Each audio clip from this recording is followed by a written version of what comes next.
So guys आज हम हिंदी पे रिवीजन करेंगे, हिंदी की क्लास पे। और ये पेपर में आए हुए क्वेश्चन हैं। सो इसमें से आपको 5 से 10 क्वेश्चन इसमें से ज़रूर फंसेंगे। तो फर्स्ट क्वेश्चन से हम लोग स्टार्ट करते हैं। वर्ण के कितने भेद होते हैं? वर्ण के कितने भेद होते हैं? वर्ण के जो होते हैं 2 भेद होते हैं। एक स्वर होता है और एक व्यंजन होता है। तो पहला का जो ऑप्शन होगा वो हो जाएगा 2। ठीक है। एंड द नेक्स्ट क्वेश्चन पे हम लोग आते हैं। नेक्स्ट क्वेश्चन क्या है? निम्नलिखित में से कौन सा शब्द स्त्रीलिंग है? स्त्रीलिंग कौन सा है? आप देख रहे हैं, मालिक, कहार, पाठक, योगिनी। तो यहाँ पे समझ में आ रहा है योगिनी। योगिनी क्या है? ये एक स्त्रीलिंग है। तो यहाँ पे डी ऑप्शन सही हो जाएगा, योगिनी। ठीक है। And the next question is pulling शब्द का चयन कीजिए। पुल्लिंग कौन सी है? नायिका। नायिका क्या है? ये नायिका, नायक, नायक पुल्लिंग होगा और नायिका क्या है? स्त्रीलिंग है। लेखिका, लेखक पुल्लिंग होगा, लेखिका स्त्रीलिंग है। वधु, वधु मतलब जो बहू होती है उनको वधु बोलते हैं, ये भी पुल्लिंग है, स्त्री के लिए है, मतलब स्त्रीलिंग है। पुल्लिंग की बात करें तो धावक। धावक क्या है? धावक ये पुल्लिंग है और इसका स्त्रीलिंग हो जाएगा धाविका। तो यहाँ पे क्या हो जाएगा? ऑप्शन डी सही। एंड द नेक्स्ट क्या है? शिक्षक। शिक्षक का बहुवचन क्या होता है? तो ये क्वेश्चन आपके लिए, आप इसको बताएंगे शिक्षक का बहुवचन क्या होता है। ये आपका CW है guys. And the next question है, माँ ने बाजार से कपड़े खरीदे। रेखांकित का कारक बताइए। इसमें कौन सा कारक है आपको ये बताना है। माँ ने बाजार से कपड़े खरीदे। तो पहले आप हमें ये बताइए कि कारक कितने होते हैं। टोटल कारक कितने होते हैं आपको ये बताना है पहले। फिर ये बताना है कि इसमें से कौन सा कारक है। माँ ने बाजार से कपड़े खरीदे। तो कारक, जो टोटल कारक होते हैं, कारक के मुख्य 8 प्रकार के होते हैं। पहला होता है कर्ता। कर्ता ने कर्म को करण से के द्वारा संप्रदान के लिए अपादान से संबंध में का के की अधिकरण में पर संबोधन हे हो अरे। तो ये होते हैं कारक। और जब ये माँ ने बाजार से, इसमें क्या आया? ने आया। तो इसमें क्या होगा? इसमें होगा ने। ने आया मतलब कर्ता। कर्ता ने, कर्ता कारक। तो इसमें कौन सा कारक हो गया? कर्ता कारक हो जाएगा। एंड द नेक्स्ट है, यह मेरी पतंग है। रेखांकित, रेखांकित का पद मतलब कौन सा सर्वनाम है ये पूछ रहा है। यह मेरी पतंग है। तो इसमें क्या ये बता रहा है? यह मेरी पतंग मतलब ये निश्चित है कि यह मेरी पतंग है। तो ये क्या हो गया? निश्चयवाचक सर्वनाम होगा। ठीक है। अनिश्चयवाचक में कोई कुछ करके आता है, उसमें मतलब कोई निश्चय नहीं होता ये सामान किसका है। और निजवाचक में जब आप खुद की बात करते हैं, यह स्वयं मैं हूँ, या जो आप खुद की बात करेंगे तो निजवाचक होगा। प्रश्नवाचक में जब आप कोई प्रश्न करते हैं। तो यहाँ पे पता चल रहा है ये मेरी पतंग है मतलब ये निश्चयवाचक सर्वनाम है। तो यहाँ पे ए ऑप्शन सही हो जाएगा। एंड द नेक्स्ट है, समझदार शब्द विशेषण का कौन सा भेद है? तो समझदार शब्द विशेषण का कौन सा भेद है ये भी आपके लिए क्या है? CW है। आप कमेंट करके बताइएगा, अदरवाइज इसको मैं बताऊंगी।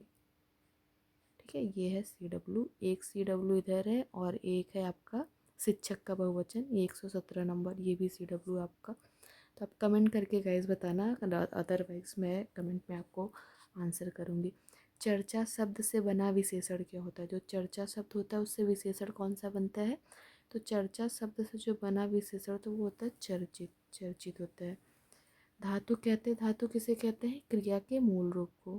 क्रिया के मूल रूप को धातु कहते हैं। भूतकाल के कितने भेद होते हैं? तो जो भूतकाल के होते हैं उनके 6 भेद होते हैं। आपने हिंदी में पढ़ा होगा भूतकाल के भेद। तद्भव शब्द बने हैं। तद्भव शब्द किससे बनते हैं आप ये बताइए। तद्भव, तत्सम। तो तद्भव शब्द क्या होते हैं? जो हिंदी में जो हम क्या कहते हैं बोलचाल की भाषा होती है उसको तद्भव कहते हैं। और तत्सम क्या होता है? वो संस्कृत के शब्द होते हैं। तो संस्कृत के शब्द को तत्सम कहते हैं। तो तद्भव शब्द क्या होते हैं? हिंदी के मूल शब्दों से जो शब्द बना होता है उनको तद्भव कहते हैं। ठीक है। फिर तत्सम शब्द पहचानिए। इसमें कौन सा शब्द तत्सम है? तो आप बताइए तत्सम कौन है? निद्रा। ठीक है। कान, कान तो कान है। बंदर का तत्सम होता है वानर, मोर। तो इसमें क्या होगा? तत्सम निद्रा।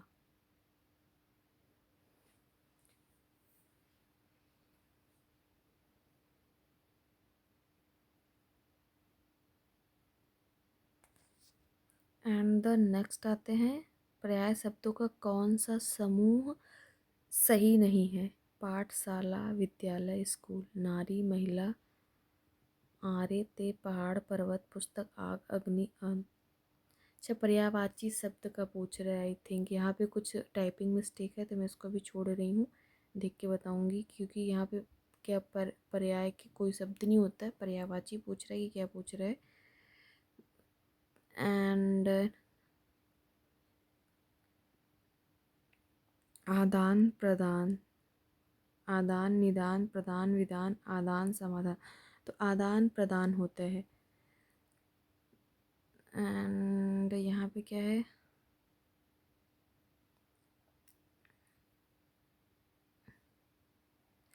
और 129 का क्या है, जो काम करना कठिन, जो कि जा काम करना कठिन, वाक्यांश के लिए एक शब्द लिखिए।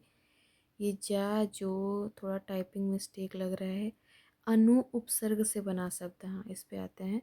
अनु उपसर्ग, अनु उपसर्ग से बना शब्द क्या होगा? अनुचर, अनुपमा, अनुत्तर, अंतर। तो अब बताइए अनु से क्या होगा? अनु उपसर्ग से बना शब्द क्या होगा?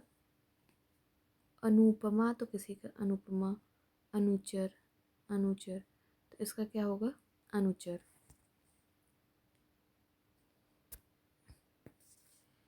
एंड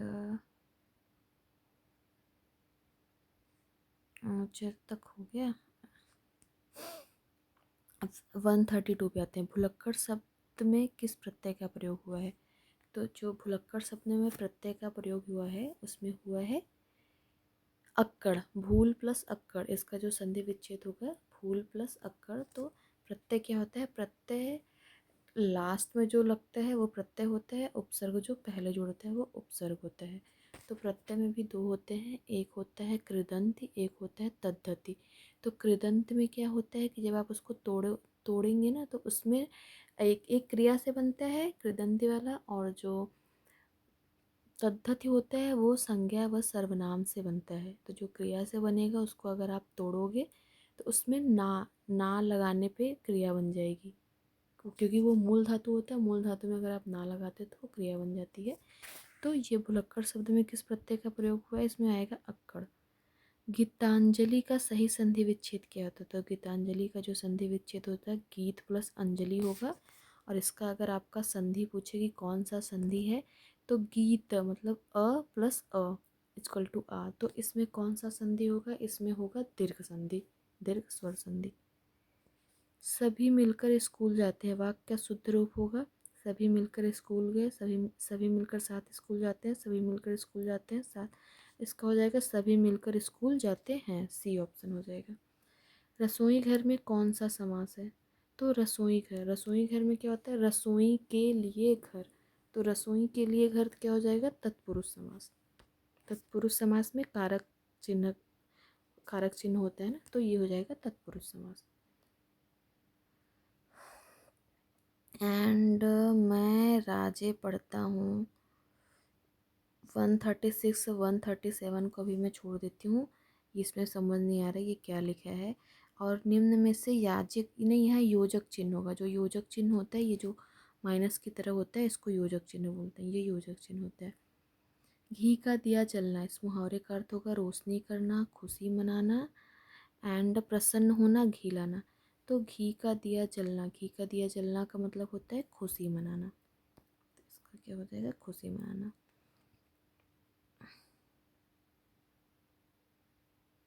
चौपाई के प्रत्येक चरण में कितनी मात्राएं होती हैं? तो चौपाई के जो प्रत्येक चरण में जो मात्राएं होती हैं वो 16 मात्राएं होती हैं। एंड काली घटा का घमंड घटा का अलंकार बताइए। जो काली घटा का घमंड घटा, ये हो जाएगा यमक अलंकार। आपने पढ़ा होगा यमक अलंकार में क्या होता है, जब एक ही शब्द बार बार आए और उसका अर्थ दोनों समय अलग हो तो वो होता है यमक अलंकार।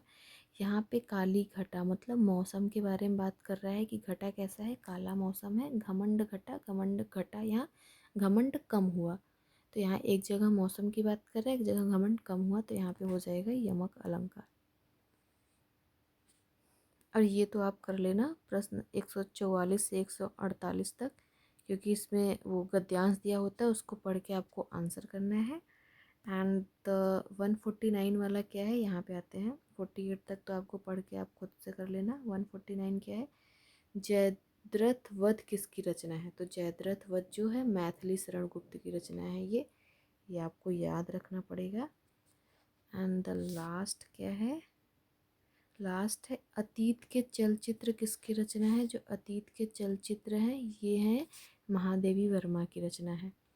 तो ये था आज की क्लास, और आई होप आपको भी बहुत मज़ा आया होगा मेरे साथ। तो प्लीज़ आप इसको अच्छे से पढ़िए और ज़्यादा से ज़्यादा शेयर कीजिए। एंड अगर आप मेरे चैनल पे नए हों तो सब्सक्राइब भी कर लीजिए। धन्यवाद।